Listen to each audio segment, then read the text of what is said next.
एक छोटे से गांव में एक बुजुर्ग महिला गायत्री अपने बेटे और बहू सीमा के साथ रहती थी। गायत्री देवी ने अपने जीवन की सारी पूंजी बेटे की परवरिश और उसके अच्छे भविष्य के लिए लगा दी थी।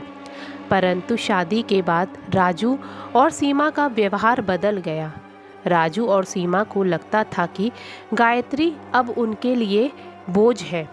वे उन्हें खाना ठीक से नहीं देते और उन्हें छोटे से अंधेरे से कमरे में बंद कर के अक्सर रखते थे। गायत्री ने कई बार उनसे प्यार से बात करने की कोशिश की, परंतु उन्हें हमेशा अपनापन और उपेक्षा ही मिली। एक दिन गायत्री देवी को कई दिन तक खाना नहीं दिया। उसके बेटे ने भूख और प्यास से तड़पते हुए उन्होंने उसी तहखाने में अपनी जान दे दी। उनकी मृत्यु के बाद राजू और सीमा ने बिना किसी संस्कार के उनकी लाश को गुप्त रूप से दफना दिया, ताकि किसी को उसकी करतूत का पता न चले। गायत्री देवी की आत्मा इस अन्याय को सहन नहीं कर पा रही थी, इसीलिए उसकी आत्मा ने चुड़ैल का रूप धारण कर लिया था और गांव में हाहाकार मचाने लगी।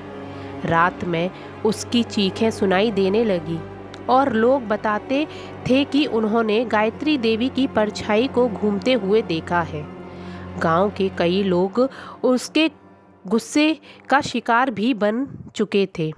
गायत्री देवी का नाती छोटू, जो कि राजू और सीमा का बेटा था, अपनी दादी से बेहद प्यार करता था। वह अक्सर उनकी तस्वीर देखकर रोता और भगवान से प्रार्थना करता था कि दादी की आत्मा को शांति मिले। एक दिन उसने सुना कि गांव के बड़े बुजुर्ग कह रहे थे कि गायत्री देवी की आत्मा को शांति तभी मिलेगी जब कोई प्यार से उन्हें भोजन और पानी चढ़ाएगा। छोटू ने अपनी दादी को पसंद का खाना बनाया और अकेले जंगल के रूप उस स्थान पर गया जहां उसकी आत्मा को भटकते हुए देखा गया था। उसने भोजन चढ़ाया और रोते हुए माफ़ी मांगी। उसकी मासूमियत और प्यार देखकर गायत्री देवी की आत्मा शांत हो चुकी थी। चुड़ैल की चीखें हमेशा के लिए बंद हो चुकी थी। राजू और सीमा की सच्चाई गांव के लोगों के सामने आ गई। गांव वालों ने उन्हें घर से निकाल दिया और वे दर दर की ठोकरें खाने पर मजबूर हो गए। वहीं छोटू ने अपनी दादी की याद में हर साल उन्हें श्रद्धा से याद किया और उनका श्राद्ध किया।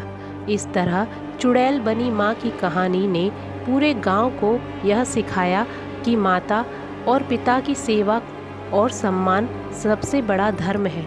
तो फ्रेंड्स, आज की कहानी आपको कैसी लगी मुझे बताइएगा। प्लीज़ कमेंट करिएगा कि मेरी कहानी कैसी होती है और मेरे चैनल को सब्सक्राइब करिएगा। थैंक यू सो मच मेरी कहानी सुनने के लिए।